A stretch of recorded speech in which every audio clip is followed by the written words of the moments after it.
very huge round of applause to everybody who performed. I've probably never seen that in my life, and very, very impressive, very good job. And it's actually very encouraging to see people have that kind of commitment to, being fit and working out. So when Sandra approached me and told me about talking about the water crisis, I was kind of inclined to go in and look up stuff and, make a story from other people's story. But then I sat back and thought about myself, my life growing up, and actually I've experienced the water crisis. So if you allow me, I would kind of give you my story about the water crisis, and hopefully you'll turn my story into your story, which will go in and feed into Christian's story and become our story eventually. So growing up, I remember my mom, who was probably born like 4 decades ago, she would give me stories of how they'd wake up in the morning at 5 o'clock every morning, and they'd have to go to a river to fetch water every morning. So what used to happen was my grandmother would put a pot somewhere in the corner of the kitchen, which was an earthen kitchen outside. And the rule was, until the pot is full, you can't go to school, you can't leave the house.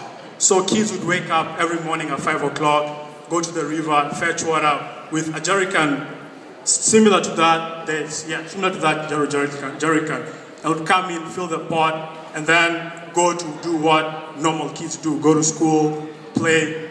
And what is actually surprising is that was 4 decades ago, but today in 2013, it's still a problem. And we think that with time, conditions improve, but actually, in some places, these conditions are still the same. I come from a community where I've seen kids grow up without interacting with each other because you have to go out, fetch water, and then the water you're fetching is not clean water. It's not the water that comes from the tap here. It's water that's similar to a muddy puddle. When it rains, what we normally do is that we'll have a place that accumulates the water, and people will try to cover it so that it does not get like the mud and stuff like that. But eventually, that is the source of water every single day. So I've been able to witness situations where cholera outbreaks will happen and they will wipe out societies, kind of devastating them. When you look at the issue behind it, it's just because they didn't have access to any clean water. And as I said, this is a problem that's still plaguing people. In Kenya, for example, societies are not able to, we don't have a very solid infrastructure to provide clean tap water to everybody. So there are people who just struggle to get a cup of water. When it rains, everybody's out trying to fetch the rainwater that normally rains. In some places, they're not fortunate enough to get rain every single month. To rain maybe once in like a month and a half. And the water that you get from that rainfall is what sustains you till you get the next rainfall. And these things are unpredictable too. So you have stretches of people walking about 5 miles just to get a jerrycan of water, then come back. By the time you're walking 5 miles, it does not matter to you whether the water is clean or not. You just need water. So what this has done, it's made people very antsy about any projects that come in about water. They're very excited to get somebody to help in, come in and chip in and make the situation better. So I've seen cases where the same disease plagues people every single year, which is very sad. Something that can be wiped out by just having access to clean water just keeps on plaguing people year after year. Then, just kind of a spin-off of that is because people are not able to people don't have the resources to get like tap water at your house. First of all, people don't have like jobs, people won't have like a full-time employment. So to them, the issue about whether the water is clean or not does not even arise. People just go in where you can get water, even if it's muddy water, it's the least of your concern at that very moment. But also with all those negative things, I kind of also wanted to give you my own story about how I've seen projects like Charity Water and other charity organizations change the lives of people. I come from a community where farming is the main source of income for a lot of people. And what normally used to happen is that we'll dig furrows, we'll dig like a kind of a ditch and water will run through and people use that to irrigate. But what I've seen is, through organizations like Charity Water, they're able to dig a borehole And from that borehole, people can have access to clean water every single day. And what this has done is brought smiles to people. It's brought kind of a new life to the whole community, where now the issue of walking 5 miles to get water is no longer something to think about. You just go to a borehole, fetch clean water, which is clean water that's coming from the earth itself, and people have access to that. And what this has done is been able to provide people with an opportunity to kind of do stuff that we take for granted, to kind of go out and meet your neighbor. Talk to your neighbor because you've saved 3 hours from a journey to go look for water, so you kind of invest in other stuff.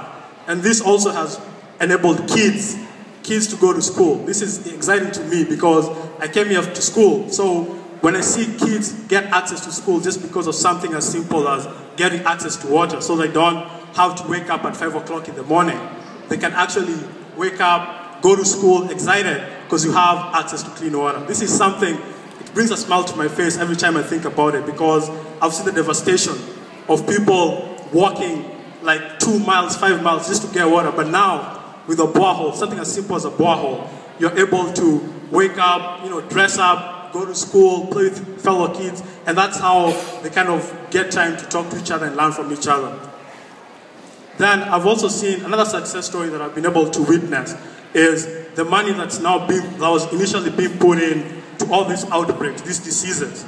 It's put into other stuff. It's put in stuff that normally I would say, like here we have access to parks and stuff like that. So what this income has been able to do, this income is now put in places like schools, and we have projects. Kids can go to school and they can do arts and craft.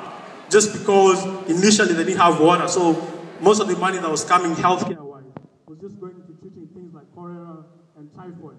But now with access to clean water, we kind of wiped that out, and we've been able to provide the income that's coming from that is able to go to other places, which are actually, it's an amazing thing. And to finish off, I just want to say that I'm very encouraged by what Charity Water is doing, and I'm very encouraged by this movement, because I know, we all know, water is life. Water is life, and the reason I say water is life is because we use water every single day to do stuff as we take for granted, stuff like drinking, to hydrate, to kind of take a shower and a bath. But through Charity Water and this movement, I've been able to see water change, with having access to water change our lifestyles, change a whole community. And a community, when you change a community, you change the whole country, change a whole region. So to finish off, I'd just like to say, water is life, and I think through this movement, we'll be able to, by giving to this movement and supporting Christian's life, we're able to live his life by supporting other people's life, give them access to water, and by access to water, give them a new breath at life. Thank you very much, and if you have any questions, I'll be here. You can come talk to me. I'll be more than willing to elaborate on anything that may not seem clear. Thank you very much for this podium, and continue doing the hard work. It's amazing, encouraging, and thank you very much for giving me your moments.